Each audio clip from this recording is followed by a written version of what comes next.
I'd like to welcome you to our presentation about manatees. This is the second time we've had a presentation about manatees, and we've been asked to bring it back. So I'm very excited. We are going to have the presentation about manatees themselves and about the viewing stations that are available now this time of year where you can go see the manatees. You know, maybe take a day drive or even an overnight trip to go see them, because they are finding warmer spots. So I would like to introduce you to Cora.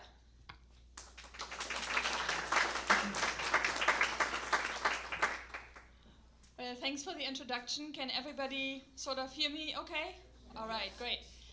So thank you for inviting me to speak to this group again. I don't know who has been here for the last presentation I gave, I think in May. Okay, not too many, which is a good thing, because that way I won't bore you with the same information again. So just a little bit about my background, because a lot of people, are curious. That girl does not sound like she's from Florida. No, I was born and raised in Germany and moved to the States for college.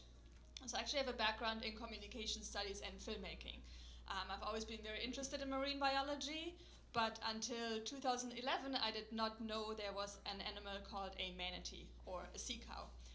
So I was actually working on a television show up in New York, where I was living at the time, and we went down to Miami for a couple of days, stayed at a hotel, and they were running a promotion about manatees by having a stuffed manatee, which is sitting right over there, in their hotel room. So I became fascinated with the manatee, made a documentary about them, and the next year I was starting to contract for Save the Manatee Club, which is the organization I'm still working for today. So the contracting turned into a full-time job, and now I'm overseeing their social media, their educational videos, outreach programs, as well as participating in the manatee research over at Blue Springs State Park, which is northeast of Orlando. So that's just as a bit of a background about myself, but I want to talk about manatees today. So just to give you a quick overview, we're going to be starting with some general manatee facts, anatomy, diet, habitat, those kind of things, to give you a general overview. Places to see manatees, because this is the prime time of the year to actually see them when they migrate to the warm water sources. Then I'm going to go over some threats to manatees. Yes, I'm going to move over here a little bit. Some threats about for manatees, Save the Manatee Club's roles and efforts, and then how to get involved with Save the Manatee Club or with manatees. And I will open it up for questions afterwards, so if there's anything I haven't addressed or anything you want to know more about, please feel free to ask. I also put out some handouts. All of those are free. I'll go over some of them during my presentation, so feel free to grab some on your way out or whenever. And I also brought some manatee calendars. For a $5 donation, you can take a calendar too if you'd like, or more than one. There's 50 total, so I think should be fine. All right, so manatees belong to the order of Sirenia. So there's 3 different species of manatees. The ones we see here in Florida is the West Indian manatee that lives all around the coast of Florida. Then we have the Amazonian manatee, which lives in the Amazon, so South America, and the West African manatee, which, as the name says, lives in West Africa. And then a cousin species called the dugong, that's the animal you see in the middle over there, that lives in Australia and the Indo-Pacific. It looks very similar to the manatee, but it has sort of a dolphin-shaped tail, and its snout is just turned down a little bit more because they're feeding on the bottom, whereas the manatee feeds both on the bottom and the surface of the water. And then the really big animal, sorry, can't see the pointer, but the one on the bottom, called the Steller sea cow, actually went extinct in the 1800s. It was hunted for its meat, and it was a very large animal. So if you're looking at the picture of the West Indian manatee, that's the manatee you see nowadays. If you look at the Steller sea cow, that was probably about 3 or 4 times the size. And I have to move over because we're doing a live stream, I think, so I want to make sure that... One more step. One more step. There you go. Here we go, okay. Sorry about that. All right, so Sorry that I have to sort of look behind me a couple of times, but I'm pretty familiar with what I'm talking about. So hopefully it will all work out. Okay, so the manatee status. Manatees are listed as a threatened species. They were downlisted by the Fish and Wildlife Service in 2017, but are still protected under the Endangered Species Act, the Marine Mammal Protection Act, and the Florida Manatee Sanctuary Act.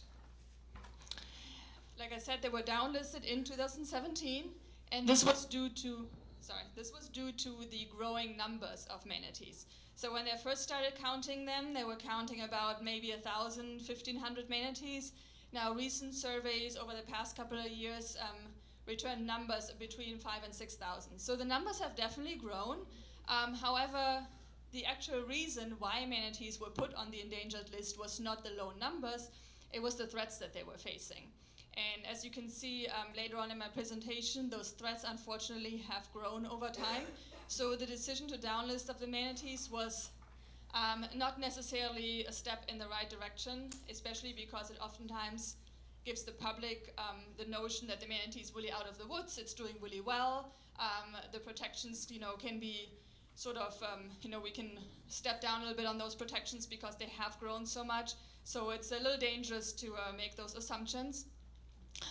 Mortalities, sorry, when I turn this way, it works, and this way it doesn't. So maybe I should just stand behind the table. All right, is this better? No, not really. Yeah, okay. All right, so the mortalities this year, as of last night, when I looked it up, it was 488. However, I just looked it up again and they updated the statistics. It's a little over 500 right now. So now if we're looking at total number of about 6,000 manatees, if we're losing about 500 animals a year or more than that, 6,000 suddenly doesn't seem all that much anymore, because manatees are very slow reproducing species, so they usually only have one calf at a time, and therefore losing, sorry, it goes right in there. Oh, the end came off.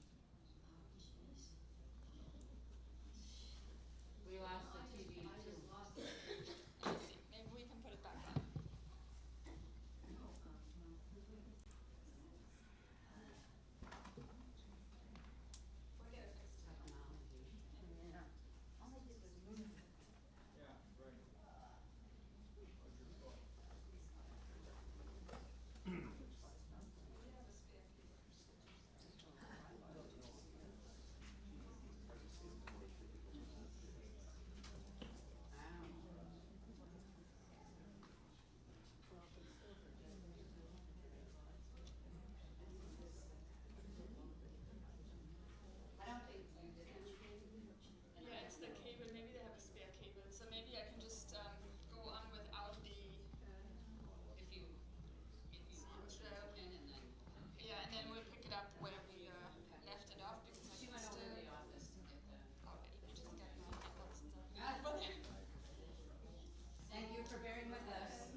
Also, the overview that I talked about earlier, I did put a sheet on the table over there.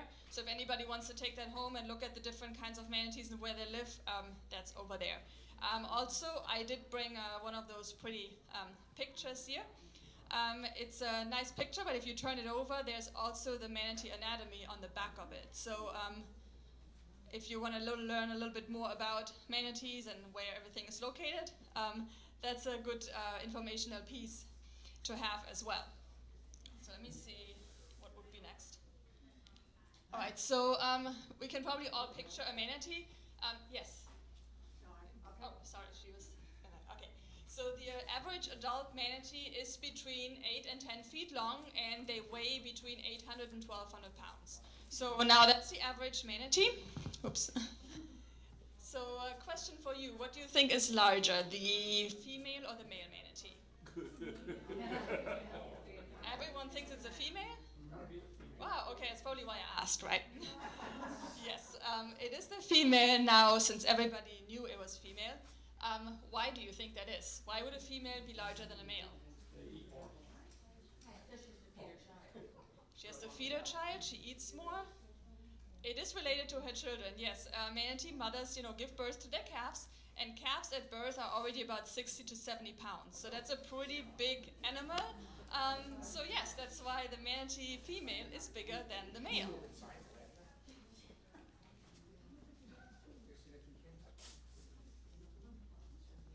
I will see if we get it fixed, but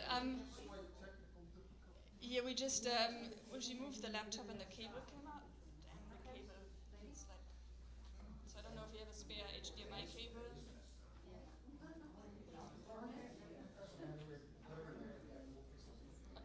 We'll fix it, but actually the next couple of things I'm talking about, we don't actually need the visuals, so I think we can all just follow along. Next question for you. Which do you think is the closest living relative to the manatee? Elephant. This is a very smart audience. I am surprised. I may as well leave and have you give the presentation. It actually is the elephant, yes. Oftentimes we do hear the seal, the walrus, a whale, a dolphin. The only thing they have in common with those animals is they're all aquatic marine mammals. However, with the elephant, they actually have a common ancestor. So whereas the elephant stayed on land, the manatee eventually went into the water. But some of the things they have in common is the gray, rough skin. They have little hairs all over their body. They have really tiny eyes. If you've ever seen a close-up of a manatee flipper, it does have nails on it. Although they have no use, but they're very similar to the toenails on an elephant. And if you picture an elephant picking up a peanut or a piece of hay or something with its trunk, that's the exact same way that a manatee uses its snout. So we call that a prehensile snout, which means it can move its snout, its lips. That's what it uses to pick up the seagrasses. And the laptop is coming back. Thank you. All right, so now we're going to try to get the presentation back up. Let me just maybe back out of it. There we go. Oops. This is what I just talked about. Now we're going to see the pictures with it too, which is going to be really nice. Okay. Now for my next trick. No, I'm not going to touch or move anything. So we'll. All right. So I think this is what I already talked about. So let's skip over that. Yes, and both of them have very long lifespans. So the manatee, the longest living manatee that was ever recorded was 69 years old. We knew this because he was born in captivity and lived in captivity, so therefore we knew.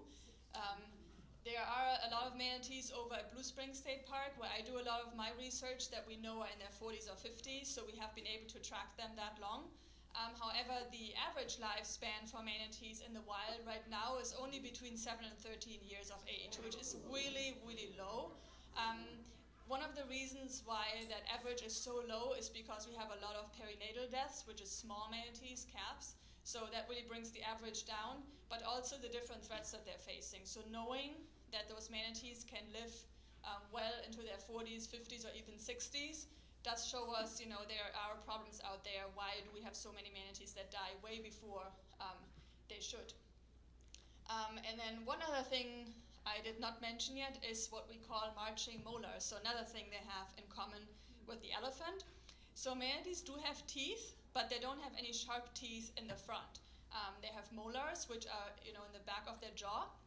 And since they're eating a lot of vegetation, they're also picking up little pieces of sand, little rocks, those kind of things. And the front teeth will wear down and eventually fall out. And then they regrow new teeth in the back of the jaw, and they march forward, almost like a conveyor belt. So manatees replace their teeth throughout their lives. Another thing they have in common with the elephant. So we don't know if there is an infinite number of teeth or not, but as far as we know, as of right now, they are reproducing their teeth throughout their lives. Never have to see the dentist. All right, so now manatee habitat. Manatees, like I said, are located in tropical and subtropical water, so around Florida. They may migrate as far as Alabama, Mississippi, or even Texas in the summertime, or north as far as the Carolinas, Georgia.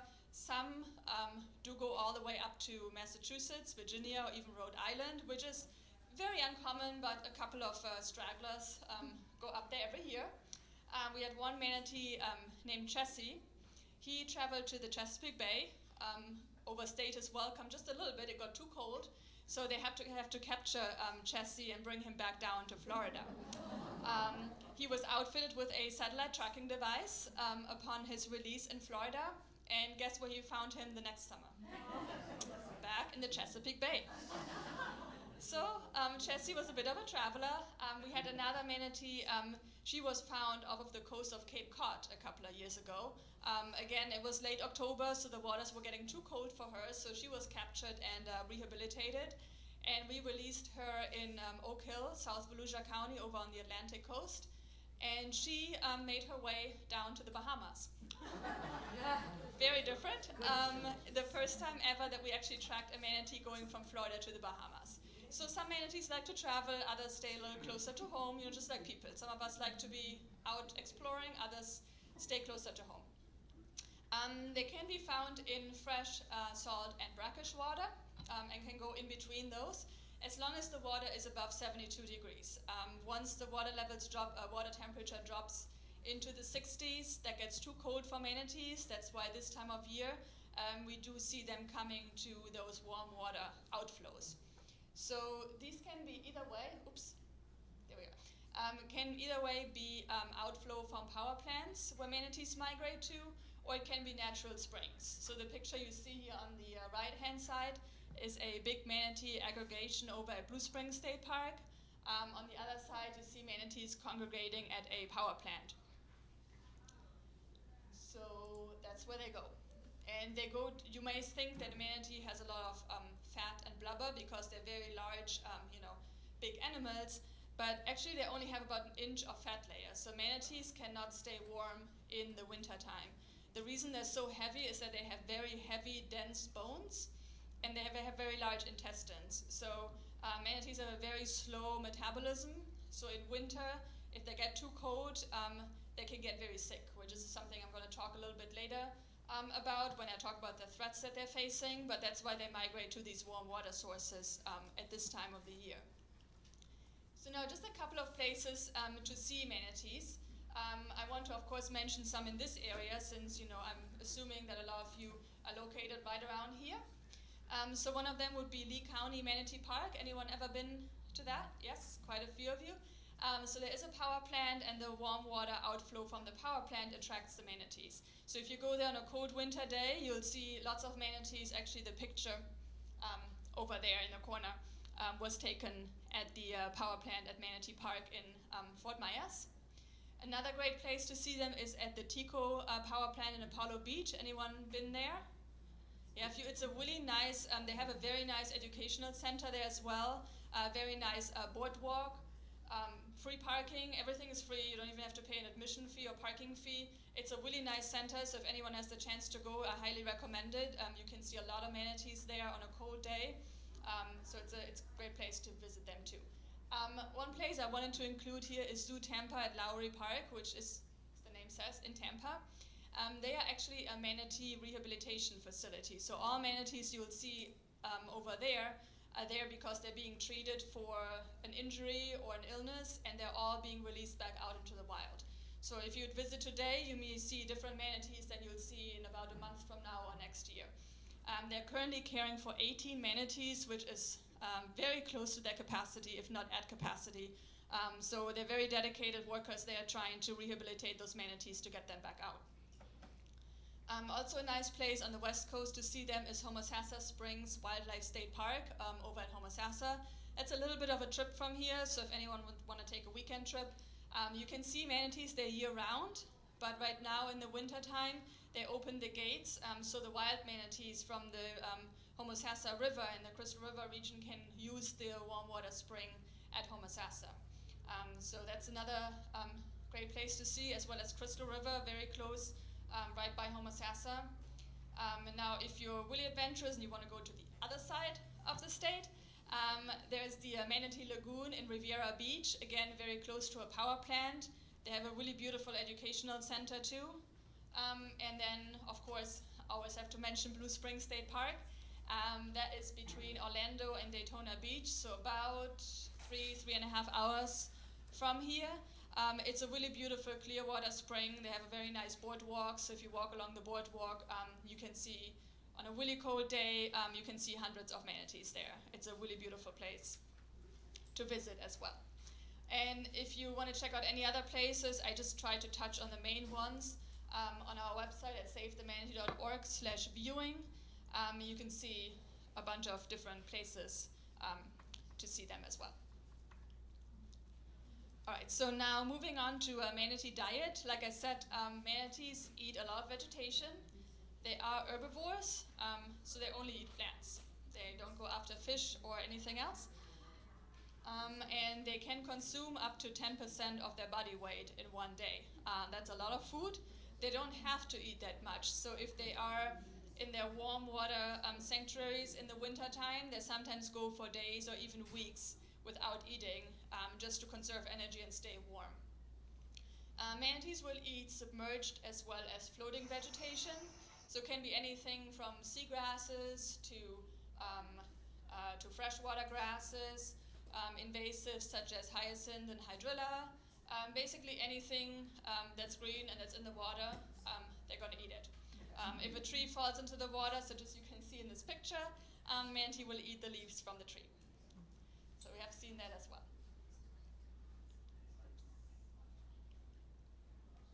Oh, there we go.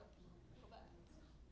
I think I already took my answer. Okay, so manatee sounds. Do manatees make any sounds? What do you think? Yeah, probably seen already. Of course they do. Which animal doesn't make a sound, right? But they make very high-pitched squeaks, chirps, and like a whistling sound. It almost sounds like a squeaky door or squeaky floorboard. So I'm going to see if I can play you some of those sounds. If that. There we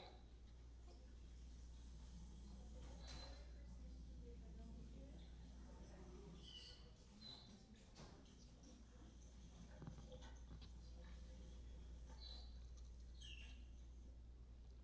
So that was a manatee mother communicating with her calf.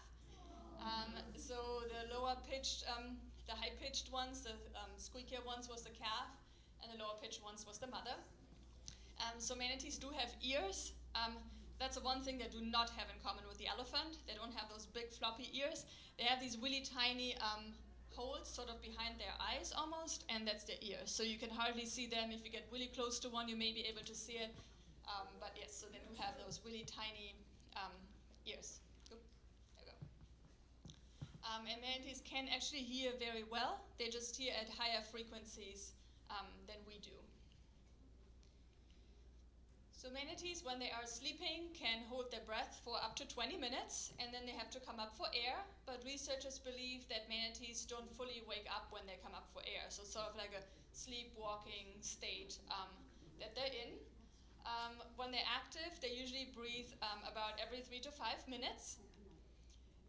If a manatee breathes about every 30 seconds or so, unless it's very, very active, that can be a sign of distress.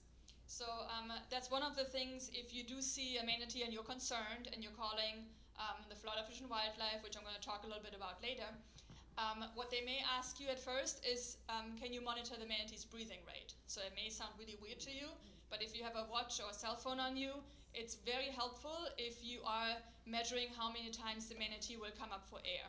If it's breathing every 15 or every 30 seconds, that's the first indication that something is wrong. Whether that's a lung injury or cold stress or a red tide issue, the breathing rate of a manatee is really indicating what state it's in. So that's a good thing to keep in mind. So like I already said earlier, the female is bigger than the male because it has the calves. They usually can reproduce at the age of 3 to 4 years old and will have a calf about every 2 to 5 years. They usually give birth to one calf at a time. Twins can occur, but it's pretty rare since they're such big animals. Usually one calf at a time, but we have seen some twins. Most mating you're going to see in the spring or the summertime. So you see what we call a mating herd, and that's a big group of manatees, can be anywhere between 5 to 20 or 30 animals. It's usually one female that's receptive, and all the other ones are males. And they may stay together for a couple of hours or even days. And then once the mating is finished, the males will go off, and the female will raise the calf on her own. The gestation period is about 13 months. So since I just said the mating usually occurs in spring and summer, most of the calves are then also born in spring and summer the following year. Like I said, calves weigh between 60 and 70 pounds at birth, and they will stay with mom for about 1 to 2 years. And during that time, the mother will nurse the calf, will show it how to find vegetation, warm water and freshwater sources, how to avoid boats, all those kind of things. And then the calf will go off on its own, and the whole cycle begins again. So since I also always like to show people what I'm talking about and how cute those little calves are when they're first born, I put together this little video I filmed at Blue Spring about 1.5 years ago. The audio is not that important.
This video was filmed at Blue Spring just about a day after the calf was born, and you can still see how it has like a sort of a floppy tail, and it's using its flippers a lot more than the adult would.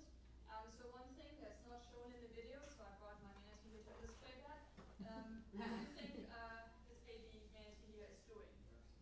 It's nursing, exactly. So the mother's mammary gland is actually located behind the flippers right here, and they have a mammary gland on either side.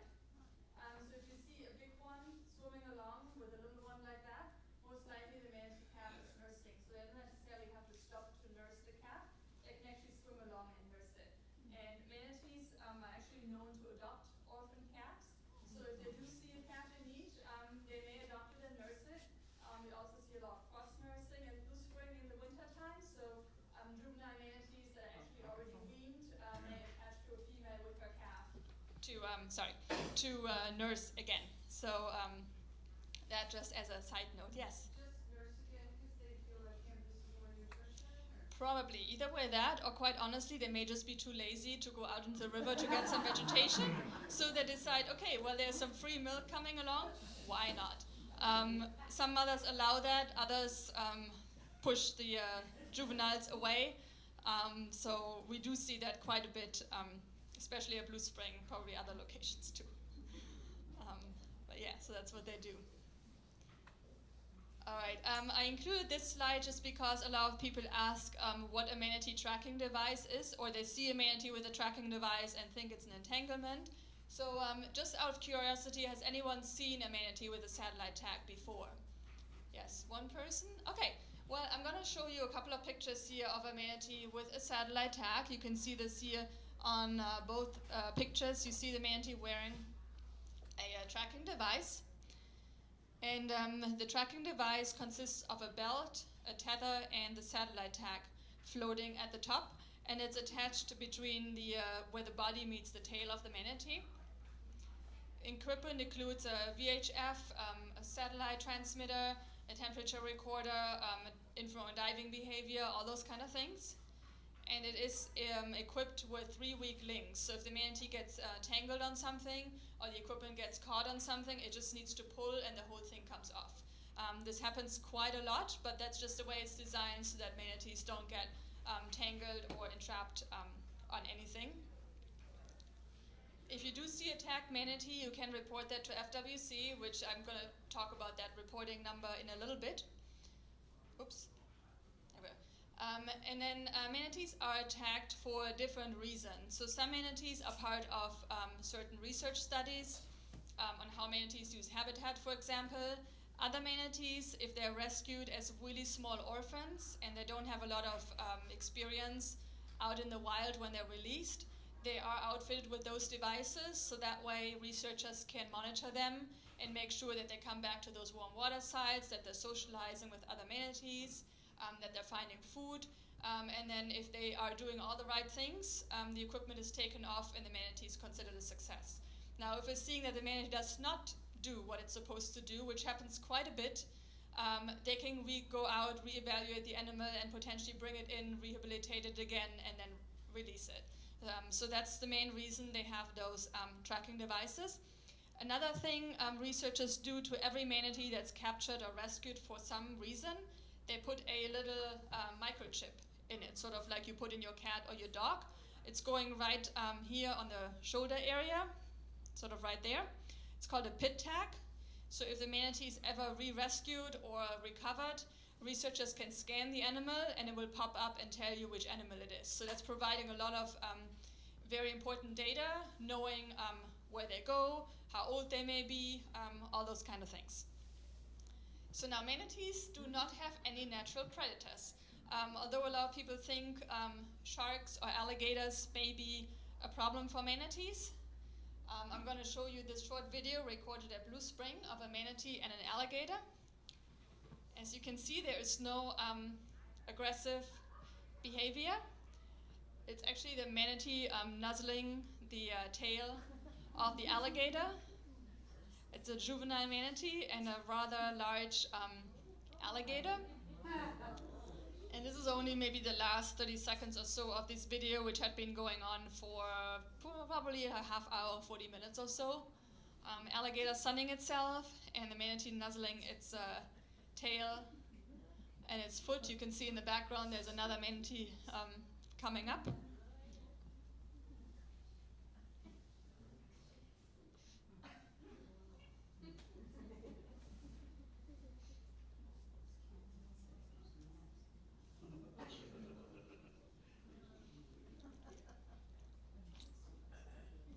And eventually the alligator just had enough and it is slowly leaving.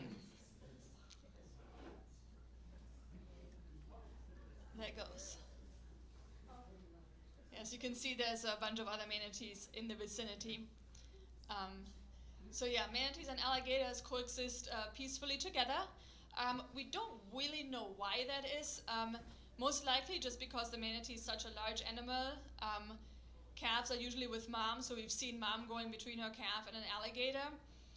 Also, it may not occur to the alligator that it could potentially drown another aquatic animal, because what they usually do is, drown or do a raccoon or a deer, let it sit for a while and then come back for it. So maybe it doesn't occur to the alligator that it could do the same thing with a manatee. We don't really know, but we've never seen any issues between manatees and alligators or any aggressive behavior. So now, knowing that they have no natural threats and no predators, they are still listed as a threatened species, like I said, so they do have a lot of problems. So some of the problems I'm just going to go over in the next couple of slides. Number one is collision with motorboats. So most living manatees that we see have scars from collisions with boats, and that's actually what we use to identify individuals. So it's pretty sad that that's what we're using, but it's very helpful, quote unquote, for the research because we can recognize over 400 individual animals at Blue Spring, for example. Yes, most of them have those scars. It is the largest known cause of death, human-related cause of death for manatees. Now I already have to update that number. This year we've had 123 fatalities due to watercraft. We had that number is incorrect. It's 124 in 2018, so we're literally one manatee away from beating that record, which is not a record we were hoping to break this year. And a question for you, which part do you think is affected the most? When you look at a manatee, which part do you think is affected the most when it gets hit by a boat? I think it's tail. Any other suggestions? It's back. Yes, so it is fins. Yeah, I mean, everything could definitely be affected. We actually have manatees that have lost almost all of their tail. But what is mostly affected is its back. And then what do you think is the organ that's literally right under its back? The lungs, exactly. So if you're looking at this picture, it comes up, there we go. Oops. Okay, so if you're looking at the red area on the top, those are the manatee's lungs. So they are very long and they extend almost from the head down to the tail. And the rib bones are literally right over the lungs. So what can happen if a manatee gets hit on its back is that it breaks a rib, and the rib can potentially puncture the lung. So that's what oftentimes happens with manatees. And they can develop what we call a pneumothorax, which is an inflated lung. As you can see in this little video, this is a manatee that's positively buoyant. It's floating on top of the water surface, and it has a really hard time diving down. So obviously that's a problem because it's very prone to get hit by a boat again, and also has problems feeding on the bottom of the water. So this individual actually resolved itself. We monitored her very closely, but she did not need to be rescued, and she's still at Blue Spring to this day, fully recovered. Oftentimes, though, those manatees floating high on the surface do need help, and they do need to be rescued. So that's something to look out for. If you do see a manatee that's breathing rather frequently, oftentimes listing or tilting to a side, that dives down and comes right back up, almost like a cork, that's something you would want to call in. That manatee most likely needs to get rescued. What can also happen is the opposite of that. If a lung cavity fills with pus, it can develop what we call a pyothorax. So that's a manatee that's very bottom heavy, and it has a very hard time coming to the surface to take a breath. So you see the manatee that's back over there on the log. Her name was Lola, outside Blue Spring. And you can see how she's having a really hard time coming up for air. Usually they come up, very slowly, take a breath, and sink back down. And she's sort of struggling to get herself up. Again, one that we monitored very closely. She did have to be rescued because she was declining. Unfortunately, she did not survive. But sometimes they do and sometimes they don't. So we always make an effort. But here are some things we can do to avoid that happening in the first place. So the number one thing, obviously, I'm sure everybody knows, is going slow in manatee habitat. So if you see a sign saying slow speed or idle speed, manatee zone, that's a pretty good indication that there are manatees around. A lot of injuries are caused by propellers, but a lot of mortalities, fatalities, are actually caused by the impact of a fast-speeding boat. So that can be anything from a huge powerboat to a very small jet ski. So manatees, they're very slow-moving creatures. Usually they cruise along at about 3 to 5 miles per hour. They cannot get out of the way of a very fast-moving boat. They may hear that boat, but by the time they have located where it's coming from, it's oftentimes too late, or they may dive down into a deeper water, which just brings them right into the boat channel. So going slow is the number one thing to avoid those collisions from happening. Wearing polarized sunglasses, not just when you're boating. If you're going to any of these viewing centers, I highly recommend to pick up a pair of sunglasses. Doesn't have to be anything super fancy and expensive. I think have a $10 pair from Walmart or Target or something. It makes a world of a difference. You can literally see through the water, and it's very easy to spot manatees, even in darker water. Then looking for manatee snouts and footprints. So what do I mean if I say a manatee footprint? Manatees don't have feet, right? So if we're looking at the picture on the left, those are circles on top of the water that the manatee makes when it swims. So if you see those circles, there's definitely a manatee around. So another indication to look out for it or go slow down a little bit when you see that. That is a manatee footprint. And then reporting sick or injured manatees to FWC. So I have put this sticker out there on the table. So if you have a boat, kayak, paddleboard, or you know somebody who does, this is a really good thing to take with you. It has the number on there to call. It's a 24-hour hotline. and they will get you in touch with a marine biologist who can come out and evaluate the manatee. So feel free to take those. We also produce waterway signs, boater sign and dock signs. So they just look exactly like this yellow sticker, but they're big aluminum dock signs, which we provide for free to the public if you live near a waterway, near a canal, you have a boat dock or something. I put some applications out there if you're interested. You can also email me or look on our website to get these signs if you like. We also have this, we call a waterway card. This is a laminated card with some protection tips for boaters. So again, I put some on the table over there. Feel free to take any of those if you think that might be helpful, or you know somebody who this might be helpful for. So the next problem for manatees is algae blooms. I'm pretty sure everyone here in this area has heard of red tide, right?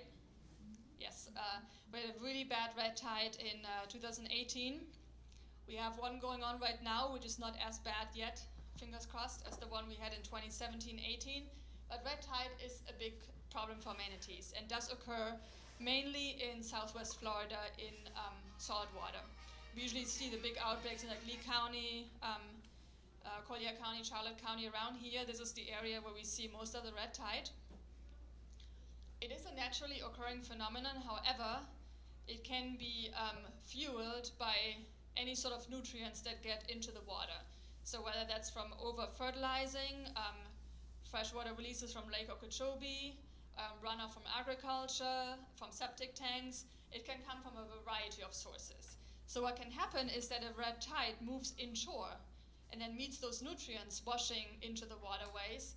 It just doesn't go away. It creates almost like a super bloom and it stays around.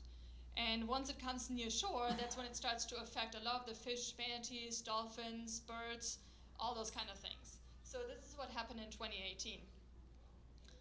Effects on manatees usually include seizures and then potentially drowning. So manatees are unable to come up for air, which then results in them drowning. We do see some pictures here of citizens helping manatees. Those two manatees did survive. If manatees are rescued in time, they can actually get those toxins out of their system within 48 hours. So they would be ready to be released. So if they are rescued in time and found in time, they have a pretty good chance of survival. The problem in 2018 was that the red tide was lingering for so long that we had all these rehabilitated manatees and that we could not release back out into the wild because the red tide was still going very strong. Since manatees are creatures of habit, they have to be released very close to where they were found. So if I rescue a manatee here in Charlotte Harbor or in Fort Myers, I cannot just take that individual and dump it at Blue Spring and say, good luck, because that manatee does not know where the food sources are around there. It doesn't know where to find warm water in the winter. So you really have to release them fairly close to where they were rescued, which then became a really big problem in 2018 when we had a very long red tide. We did lose over 200 manatees due to red tide in 2018. So again, a very high number and something that's sort of unpredictable that can happen at any time. You may have also seen pictures of blue-green algae blooms, which we had in 2016 and again last year. Those usually occur in freshwater, and what can happen is that they smother the seagrasses that manatees eat. Again, they can occur due to a variety of different reasons. Usually occur in freshwater on both coasts of Florida. We've seen them over in the St. Lucie River on the east coast, as well as the Caloosahatchee River over here on the west coast. And sometimes the severe effects of those algae blooms, unlike red tide, for manatees are not directly noticeable. So when you have a big red tide going on, you may see a lot of die-off right then and there. With those blue-green algae blooms, you may not see that until a couple of years later, because what happens is that a lot of the seagrasses and the food sources are diminished, and then years later, manatees literally have nothing to eat. So they are then reverting to eating something else that they may not be able to digest. So we may see a bigger die-off of manatees 2 or 3 years after one of those blue-green algae blooms has moved through an area, whereas with the red tide, you'll see the results immediately. So something to keep in mind, because a lot of people think, oh, well, we didn't see any dead manatees. Doesn't seem to affect them at all. we may have to wait a couple of years, which is then very difficult to trace the origin of that problem. And if you want more information about red tide, I know this was very brief. I did put out that red rack card over there on the table. It has some more information about red tide and some links where you can find more information. So if anyone wants to dive deeper into all the facts behind red tide, that's a helpful thing to have. So the next thing I want to briefly touch upon is manatees do get entangled in debris or they ingest foreign objects, which happens quite a bit. As you can see, this manatee over there in the corner had her flippers pretty severely entangled in line. That was a manatee, a blue spring, which we rescued, and we were able to remove that line from her flippers. Her name is Una. She is back at Blue Spring, actually has a calf again. But her story is quite interesting. So she did have a calf at the time that we needed to rescue her. So we rescued her with her dependent calf. They were both rehabilitated, and the rehabilitation crews nicknamed the calf Mr. Baby, so a little boy. So we released them together about a year later. Una had a lot of internal issues too, so that's why it took so long. So Mr. Baby, since he was sort of a sub-adult when he was released, was outfitted with a satellite tracking device just to make sure that he would adapt well to the wild. And he was doing everything we wanted to see. So after 6 weeks, his whole equipment was taken off, and he was considered a success. So now, fast forward 4 months, we rescued a manatee out of Lake Monroe, which is about 30 miles south of where we released him at Blue Spring, and it turned out to be Mr. Baby again. The researchers scanned him for those microchips that I mentioned, and they were able to match. They said, okay, this is Mr. Baby. So now what was wrong with him this time? He was sort of floating high on the water, didn't have any apparent boat injuries. It was a mystery. So he was brought into captivity once again, and they figured out it was some sort of intestinal issue, which with manatees is very difficult. Once they have potentially ingested something, it's rather hard to get it back out. So unfortunately, in June of that year, Mr. Baby died due to his internal injuries, which he got from eating so much trash in those 4 months in the wild, that's what caused that. So that was a really sad story and really brought it home to us. That's something that people, not you and I necessarily, but that's something we cause. So in response to that, we have organized a number of cleanups in the area. We're very active with volunteers in the area, trying to get that debris off the land, off the water. Anything that's on land can blow into the water. And literally, the items that were found in his intestines, that was all something we could have picked up if we had only done it. So obviously, the take-home message from that, please, if you see trash, pick it up and recycle your fishing line in designated bins like that. That's really important, because if you just put it in the regular trash, any bird that may fly by will pick it up and drop it somewhere else, and it goes straight back where it came from. So we also made this little brochure. Again, it's on the table over there with some more recycling tips on how to avoid those things getting into the waterway. Another tip, if you are out fishing or boating, if you want to make your own little recycling container, take a box of tennis balls, where tennis balls are in, put a hole on the top, and then you can put the fishing line in there. That way it doesn't flow away. You can have that on your boat with you, or on your kayak or canoe, and then once you get back to the boat ramp, recycle it that way. Oops, there we go. So last but not least, what I sort of already mentioned earlier, manatees do have to find that warm water in the winter time. If they don't find it, what can happen is they develop a condition called cold stress syndrome.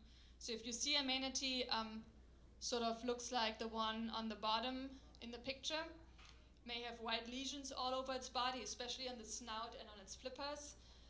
It's very lethargic, very skinny.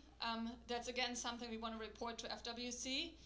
That's a manatee with cold stress. So that's a condition very similar to pneumonia, frostbite, or like that in people. So that's something you may definitely see in the wintertime. Hopefully not as much in South Florida, but definitely if you're going to any of those viewing sites, there could be manatees that do have cold stress syndrome. So like I said, manatees do come to those power plants. A lot of those power plants are eventually going to be retired, and they're currently working on some sort of contingency plans on what to do with those manatees that currently depend on those power plants. Because we can't just put a sign and say, you know, next year, warm water's going to be off, 60 miles north, make a right, you're going to be in Crystal River. That is a very difficult question and something that we have not yet figured out how to address. So it's not an imminent thing that's going to happen next year or in 2 years from now, but it will happen, and there has to be a way to get those manatees off of those power plants and wean them back to natural springs. Which brings me to the next problem of natural springs. A lot of them are declining in spring flow. So again, something we're very actively working on is protecting those springs for manatees, especially if more manatees depend on them than they currently do. And that may very well be the case. And currently there's a lot of overpumping and withdrawal from all springs in Florida. And if that continues at the pace that we're doing it at right now, those springs may not be able to accommodate as many manatees as needed.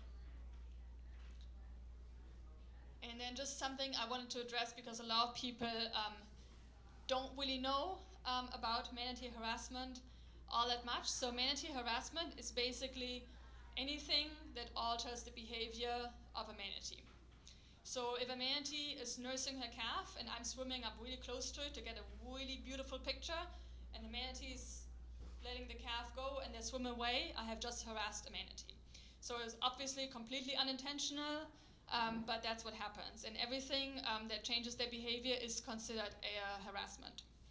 So it is also against the law to feed or water manatees. So I know a lot of people do it and don't really think all that much of it. Manatees, like all animals, will become habituated to people. So they will very readily approach docks, boats, all those kind of things, waiting for a handout. And obviously, as we all know, that cannot necessarily be a good thing. We had one little juvenile manatee, a blue spring, this past summer, came up to the canoe and the canoe kayaks and the swimmers every single time. Clearly had been habituated somewhere. And about 2 weeks later, I saw it with a gigantic new boat strike. It was not severe, it survived, but it showed that most likely that manatee was expecting a handout and approached the boat, and that was not a good thing. Manatees that do live in salt water actually get most of the water they need from the vegetation they're eating, so their kidneys can actually filter the salt, and therefore manatees don't have to constantly drink like we do. A lot of people think they need to extend the hose to the manatee because manatee's thirsty. And yes, the manatee will readily come up to you and it's going to enjoy your hose. Just like if you take your kids or grandkids to the candy store, they're going to love it. Now, is that going to be a good thing? Not necessarily. The thing with the hose, yes, manatees will come up to the hose, but they've been around for about 45 million years, and I can pretty much guarantee you the water hose has not. So they were able to survive before the water hose, and they'd be able to survive after your water hose. So just that being said, a lot of people just don't realize it, but those things can happen. And harassment it can alter their behavior, it can separate mothers from their calves, and it can actually be fatal if manatees move away from their warm water sites and they're swimming out into the cold.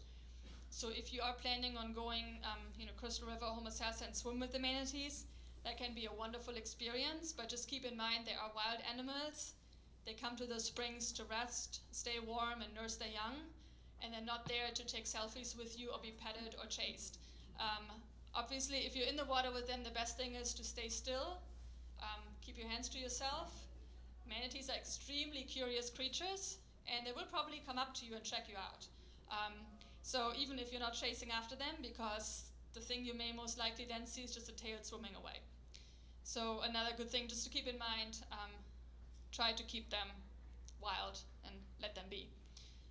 And I also have this little brochure on the table there. It gives you some more tips. It's called Please Don't Touch or Feed Me. It gives some more tips about why it's not such a great idea to do that. So just to wrap it up, I wanted to give you a little bit more information about Save the Manatee Club, which is the organization that I work for. We are a nonprofit and were founded in 1981 by Jimmy Buffett and former Governor and Florida Senator Bob Graham. So we've been around for almost 40 years now. Our main efforts are on public outreach and education, legal advocacy for manatees. Like I said earlier, spring protection is a really big item for us, as well as every time when there is permits or speed zones being discussed, whether it's on a county level or state level, that's usually when we get involved as well. And we also assist with the research, rescue, rehabilitation, and release of manatees. So we're part of a manatee rehabilitation partnership. So that includes us, FWC, all the different facilities rehabilitating manatees.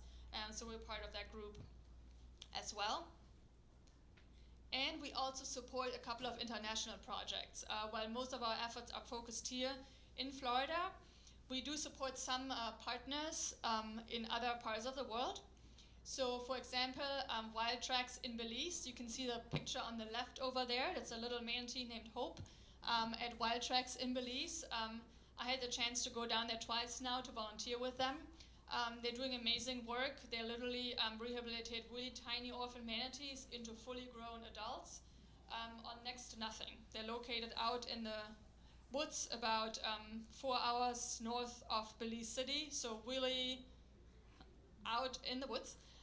And they are able to rehabilitate these manatees. So we're supporting them financially as well as with manatee formula. For the orphan manatees, it's very expensive in Belize, so we're trying to support them to get that formula for the manatees purchased for them. We also collaborate with the Manatee Center in Puerto Rico.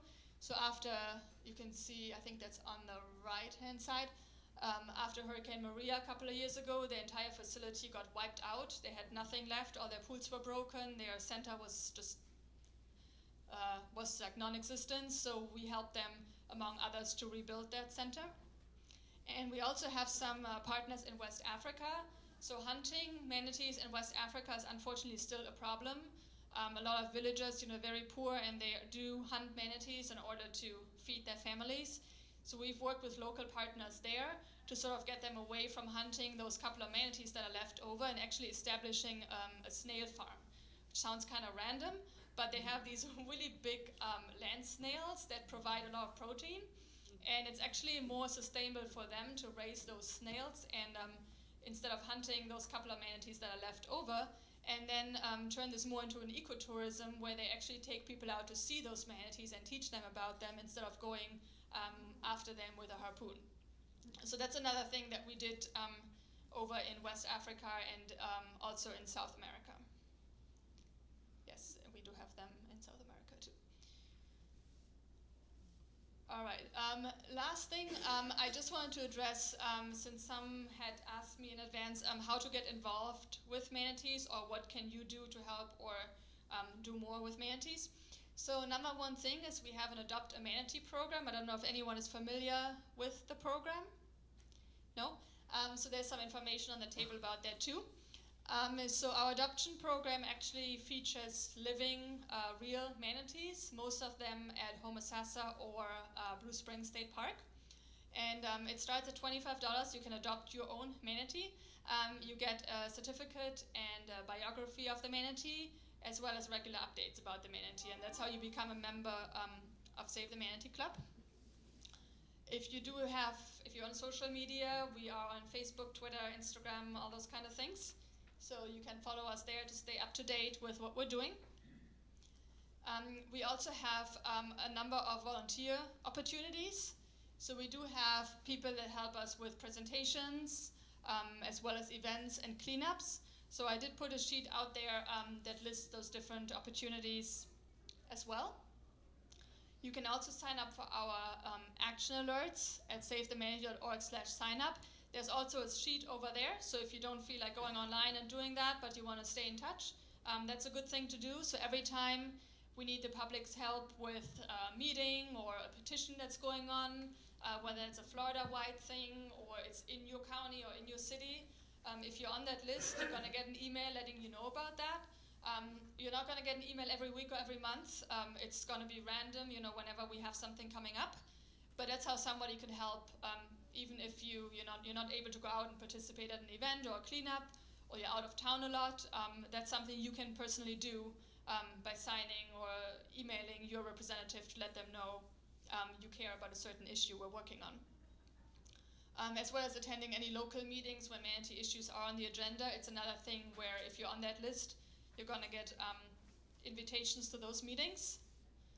And another thing, obviously, you can do is write to your elected representatives or the local media. So if you're upset about something like the red tide that's going on, or people not making an effort to protect manatees or the environment, that's another thing to make your voice heard for manatees.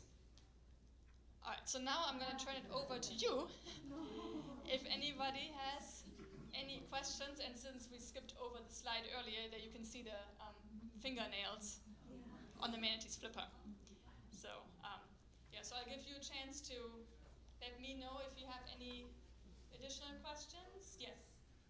What is the brain size of a manatee and their cognitive skills, and how smart are they? That's a good question. So the manatee's brain is not all that big. It is actually fairly small. However, the size of a brain does not necessarily translate as to how intelligent the manatee is. In terms of intelligence, we do think that they are pretty intelligent. They can learn.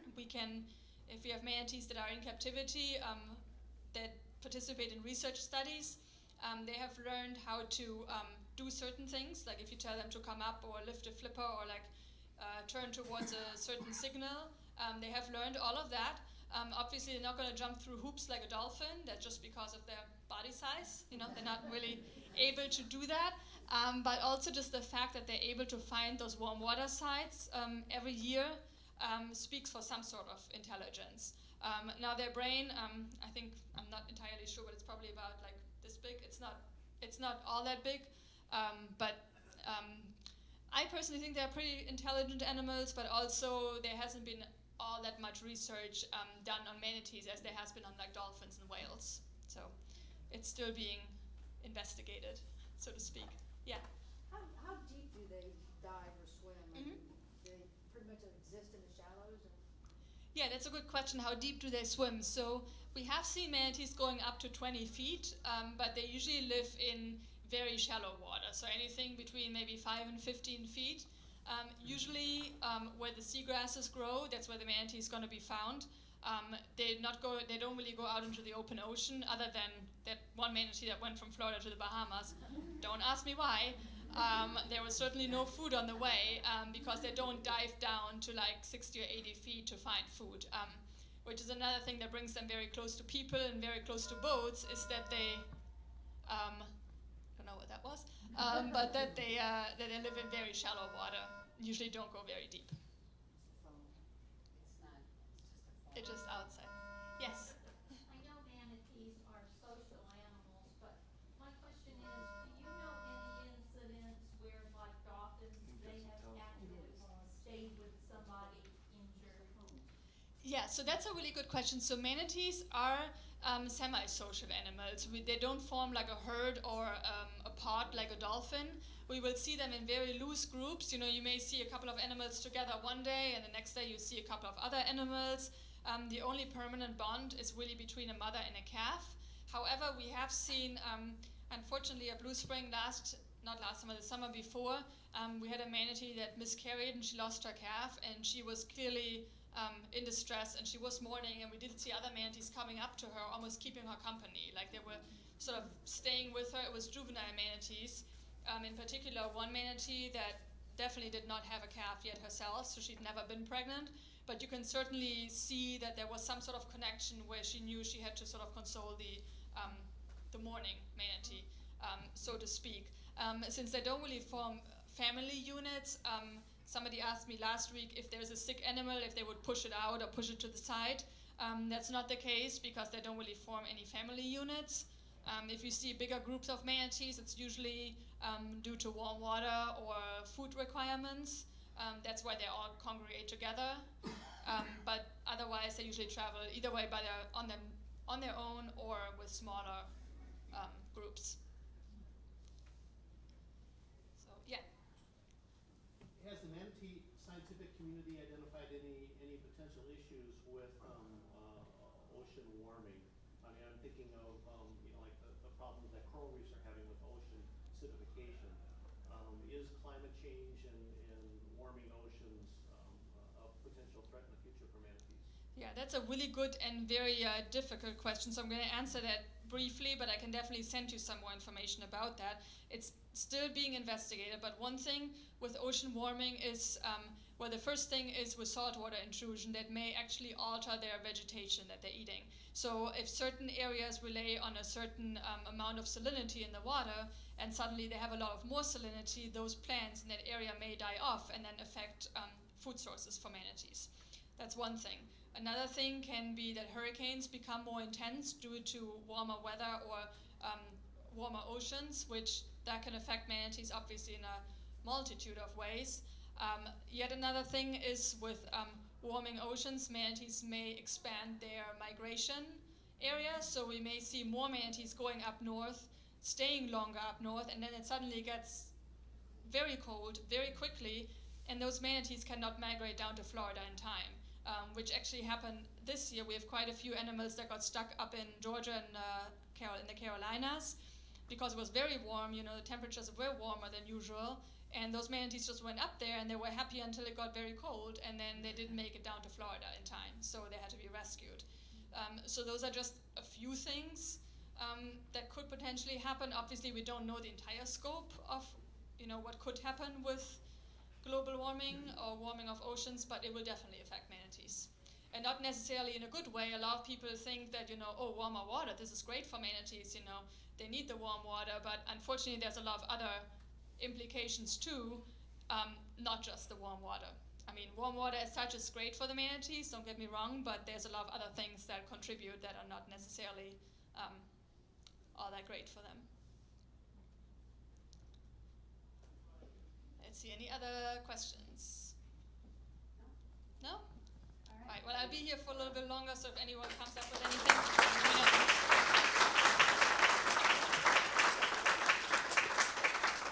All right, I have a few things. First of all, I'd like to know by a show of hands, how many of you are from Rotonda?